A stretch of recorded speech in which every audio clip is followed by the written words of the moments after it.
name and address for the record, Pinky, just so that we... Okay. I'm Pinky Kravitz. I live at 28 North Jackson Avenue in Ventnor City. I'm sorry, sir, just a second. This way, Julie. This way.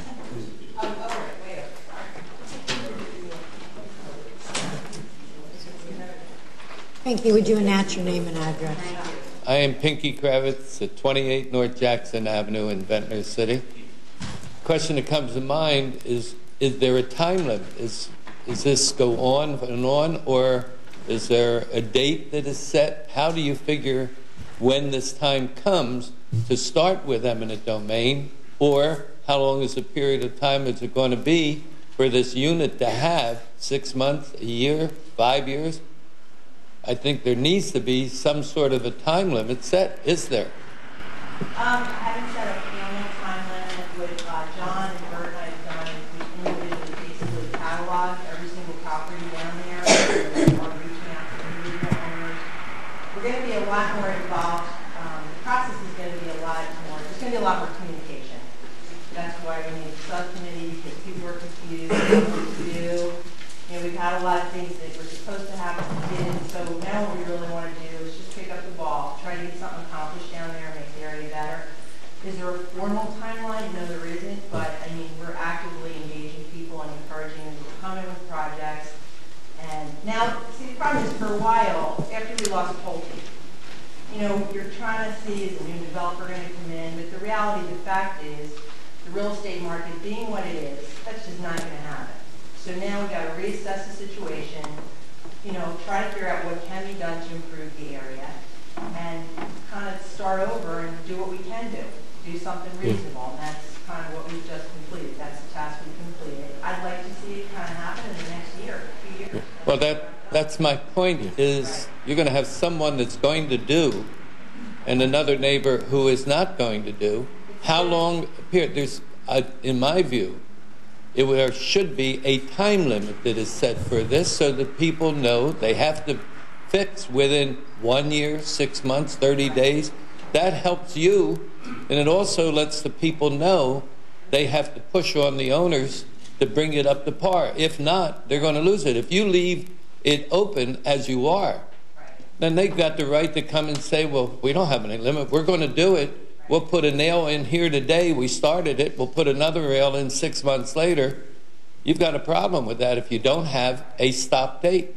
Well, I think the process now moving forward is going to be a combination of tax abatements, streetscape, and very strict code enforcement as we're rolling down these blocks.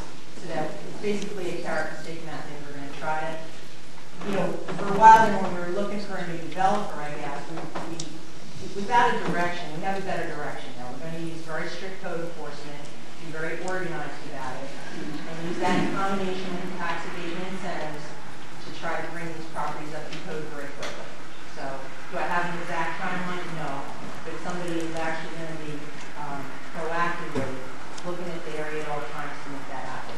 But I still would believe there should be a time limit. And as far as code enforcement should be tough every single day all over the city of Ventnor, not in any one particular neighborhood, because it belongs all over. I don't know if we can put a time limit in it. If I can, Julie, I think we're somewhat market-driven, Pinky, because we're really depending on the private sector here to step to the plate, and we're hoping that these changes that we made would maybe entice some builders or developers or just some private enterprise to step to the plate and try to get a project done. And we also scaled the project down. Originally, we thought we could do all 17 parcels at one time.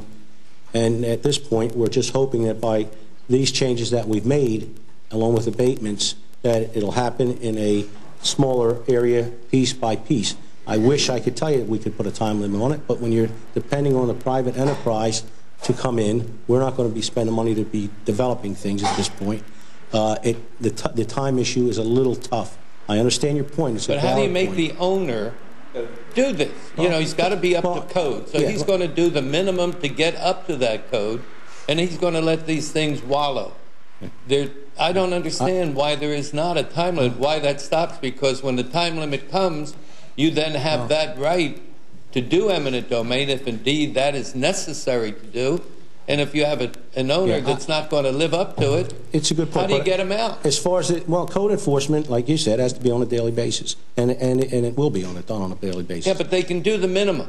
Well, Again, we can only do Okay. so much, though, is what I'm saying. I think, Pinky, we'd rather not set a time limit. We'd rather work with people. It is an open end. If we're not seeing progress, we're not seeing improvement, then we can begin the process of stepping up those talks and saying, look, okay, we've gone a distance now. We need to see improvement in the property, or we may have to consider eminent domain. But Mayor, So- this has been going on for years now, And it's we going have on- not seen the development. And the rest of the community is doing a portion, their share, and we're not seeing this happen. And I don't see where you're going to get them to do what needs to be done. But that's